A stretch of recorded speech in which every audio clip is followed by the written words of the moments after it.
Hey everybody, back again with another mail day recap, and this one's quite large. Got about 31 cards here, and just go ahead and kick it off here, starting with the old vintage baseball first.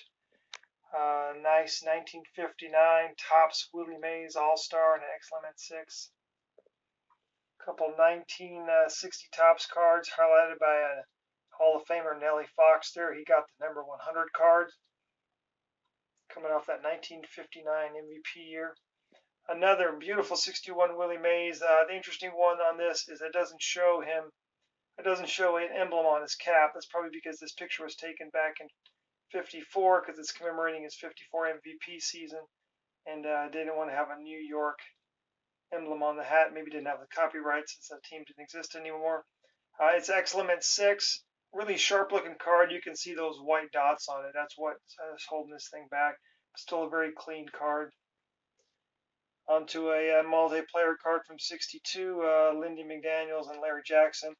Oddly enough, Bob Gibson, the guy that my main guy that I PC, he doesn't appear on a single multiplayer card on Topps his entire career. But yet they're celebrating Lindy McDaniel and Larry Jackson here in 62. Go figure.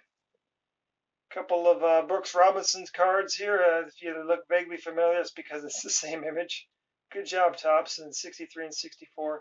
At least you probably saved a lot of money on photography.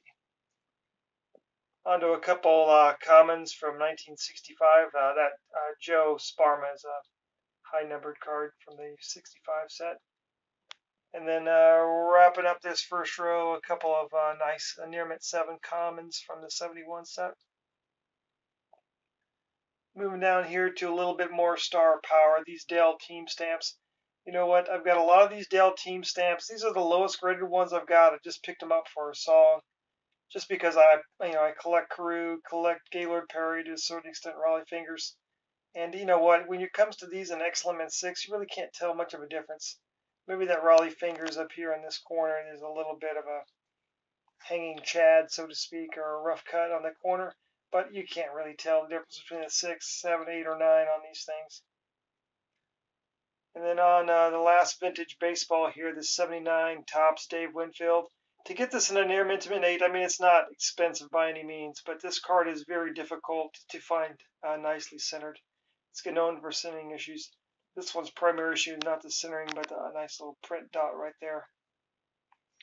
And then a couple nice 1982s, Don Ross Flair Topps, all mint 9, the Tom Seaver, the Jim Palmer, this Nolan Ryan. I've seen this card go for a lot more than I paid for it, man. I think I got it very cheap. It's been a pretty popular. It is 80 cards blow up. Nolan Ryan stuff is just keeps climbing and climbing. So I'll pick it up when I can, and I'm really glad to get that for the price I got it for. 84 Don Ross Tony Gwynn, beautiful card. 84 Don Ross. I just talked about that in recent videos. How much it was.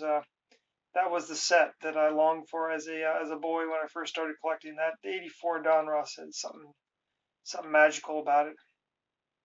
83 Fleer, a nice Don Sutton in a mint 9. Then over here, Ozzie Guillen. This is his 85 Fleer update. He has an 85 Topps traded as well. Then my first Brooks Robinson autograph from that Club Canadian Baseball Club. Now we're on to some vintage basketball, starting with a really cool 78 Julius Erving, first team. I like that 78 Topps basketball. You know what it does? It combines the 83 Topps baseball and the 84 Topps baseball. And some of the cool things I like about both those sets, incorporates it into this card, which is very cool. And anytime you get a Dr. J, it's pretty sweet. It's a good shot of him there in that circle. And then the team logo going up the border like it does in 84 baseball. Then sticking with the basketball theme, 87 Fleer Chris Mullin. Not a lot of love for Chris Mullin. He was a member of that original 92 Dream Team, and he's a pretty decent coach now for St. John's. Then nothing special here, just a Kevin Garnett rookie. On to some at least one vintage football card. This John Stallworth rookie from 78 set. Also like the 78 football set. It's got the team logo. Very symmetrical. You know how they have that whole inner outer, that Steelers logo and that orangish around it. It really makes it symmetrical. And very clean cards. Very clean design on 78 Topps football. Then a 82 Topps Lawrence Taylor. That is his rookie year. So this is a part of his rookie card collection there. An action card.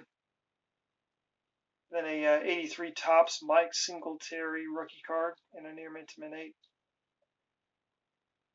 Then a Doug Flutie rookie card. I've been looking to get this card ever since I saw the football story of Doug Flutie.